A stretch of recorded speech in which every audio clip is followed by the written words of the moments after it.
Praise the lord. దేవునియందు ప్రియులారా, మీకు కృపయు సమాధానము విస్తరించబడును గాక. ఇక్కడ నాలుక గురించి, నోటి నుండి వచ్చే మాటల గురించి బైబిల్ గ్రంథంలో దేవుడు అనేక చోట్ల రాయించాడు అనమాట. చాలా వర్సెస్ ఉన్నాయి బైబిల్లో.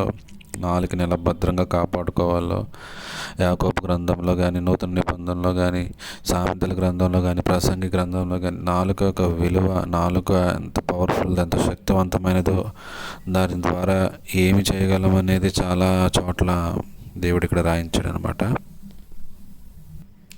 ఇక్కడ సామెతల గ్రంథము 10వ అధ్యాయము 19వ వచనంలో, విస్తారమైన మాటల్లో దోషముండక మానదు, తన పెదవులను మూసుకునేవాడు బుద్ధిమంతుడు.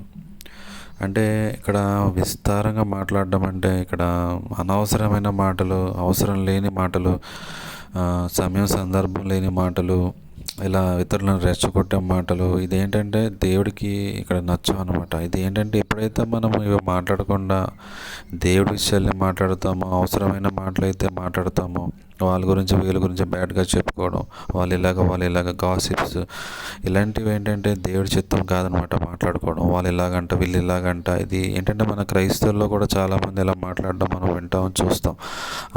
పాస్టర్ ఇలాగ, ఈ సంఘ విశ్వాసం ఇలాగ, ఈ సంఘ పెద్ద ఇలాగా, లేకపోతే వాళ్ళ బిడ్డ ఇలా చేశాడు, వీళ్ళ అమ్మ ఇలా చేసింది.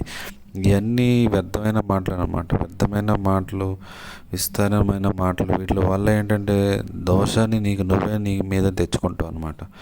ఇక్కడ ఏంటంటే తన పెదవులను మూసుకునేవాడు బుద్ధిమంతుడు. ఎప్పుడైతే నీ పెదవులను మూసుకుని మౌనంగా ఉంటావో, ఎప్పుడైతే ఇలాగ పెదవులు మూసుకుని మౌనంగా ఉంటావో, దేవుడు నిన్ను ఏం చేస్తాడు, బుద్ధిమంతుడిగా నువ్వు అటు మనుషుల దయందును, ఇటు దేవుని దయందును వర్ధిల్లుతావు.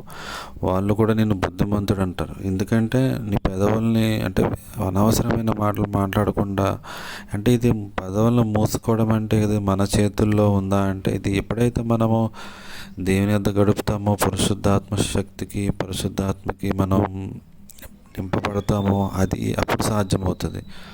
మనం ఇక్కడ నాలుకని సాధుపరుచుకోవాలంటే అది మన వల్ల కాదు. ఎప్పుడైతే దేవునికి అప్పగించుకుంటామో, దేవుడికి మన జీవితాన్ని ఇస్తామో, మన నాలుకని ఆయన స్వాధీనంలో ఎప్పుడైతే పెడతామో, మన హృదయాన్ని ఎప్పుడైతే, ఎందుకంటే హృదయము నిండిన దాన్ని బట్టి ఏం చేస్తుంది అంటే నోరు మాట్లాడుతుంది. సో అన్నిటికంటే భద్రంగా హృదయాన్ని ముందు కాపాడుకోవాలి. ఎప్పుడైతే హృదయాన్ని మనం కాపాడుకుంటామో, ఆటోమేటిక్గా నాలుకని మనం సాధువు చేయగలం అన్నమాట. ఇక్కడ ఇంకొక వచనంలో చూస్తే, సామెతల గ్రంథము 21వ అధ్యాయము 23వ వచనంలో, నోటిని నాలుకను భద్రం చేసుకున్నవాడు తన శ్రమల నుండి తన ప్రాణంను కాపాడుకోను. అంటే ఎప్పుడైతే నీ నోటిని నాలుకను భద్రం చేసుకుంటావో, ఆటోమేటిక్గా నువ్వు శ్రమల్లో పడకుండా నిన్ను నువ్వే కాపాడుకుంటావు.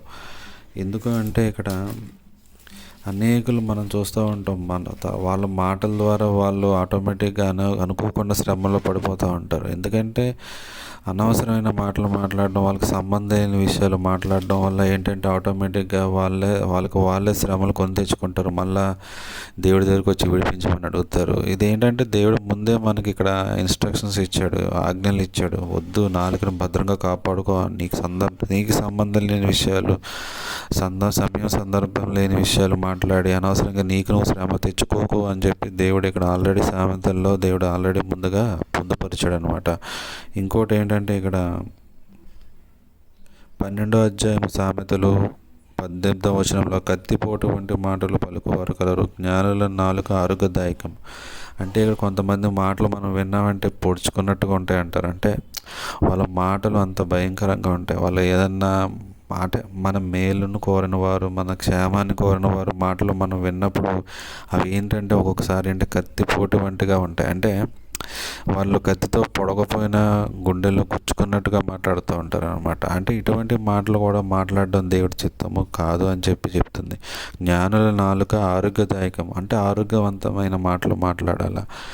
అంటే మంచి ఇతరులకు ఆరోగ్యాన్ని ఇచ్చే మాటలు మాట్లాడాలి, మంచి మాటలు మాట్లాడాలి, ఇతరులను ఎంకరేజ్ చేసే మాటలు మాట్లాడాలి, ఇతరులను క్షేమాభివృద్ధి చేసే మాటలు మాట్లాడాలి.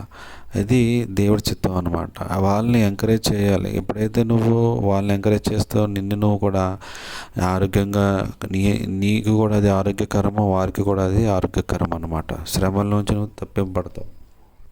ఇక్కడ సామెతల గ్రంథము 18వ అధ్యాయము 21వ వచనంలో జీవ మరణంలో నాలుక వశము అని చెప్పి ఇక్కడ చెప్తుంది.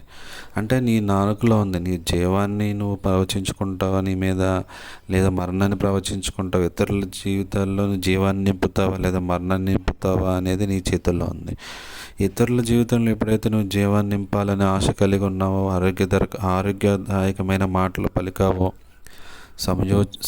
అంటే వాళ్ళకి ఆరోగ్యాన్ని కలిగించే మాటలు ఎప్పుడైతే నువ్వు మాట్లాడుతావు, తేనె వంటి మాటలు, అంటే ఇవి ఏంటంటే నీకు అటు ఆరోగ్యకరము, వాళ్ళకి కూడా ఆరోగ్యకరము. ఎప్పుడైతే ఇలాంటి మాటలు మాట్లాడతావో దేవుడు నిన్ను ఆశీర్వదిస్తాడు, విస్తరింపజేస్తాడు. అంటే ఈ నాలుకని మనం సాధువు చేసుకోవాలంటే అది పరిశుద్ధాత్మ ఆధీనంలోకి ఎప్పుడైతే మనం వెళ్తామో అప్పుడు మాత్రమే అది సాధ్యం అన్నమాట.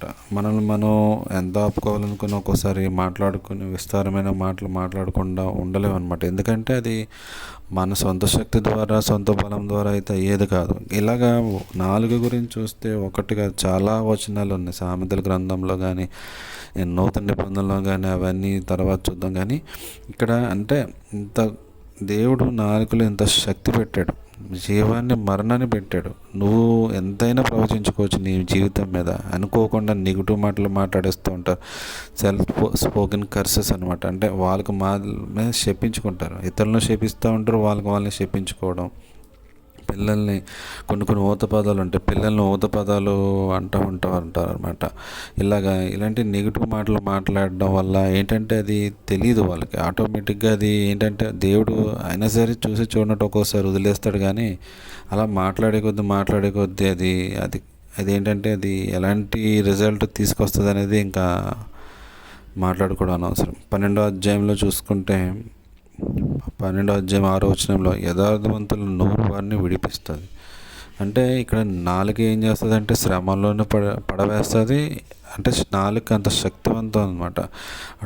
అటు శ్రమంలో నిన్ను పడవేయగలదు, అటు నేను విడిపించగలదు. అంటే నీ నాలుకలోనే మొత్తం ఉందన్నమాట. ఇది నీ జీవితాన్ని ఎలా కట్టుకోవాలా, ఇతరుల జీవితాన్ని ఎలా కట్టాలా అనేది నీ నాలుకలోనే అది ఉన్నది. అది ఎలా సాధువుపరుచుకోవాలో, దాన్ని ఎలా నువ్వు లోపరుచుకోవాలో, అది ఏంటంటే అది పరిశుద్ధాత్మ జ్ఞానంతో నువ్వు అది సాధువుపరుచుకోవాలా.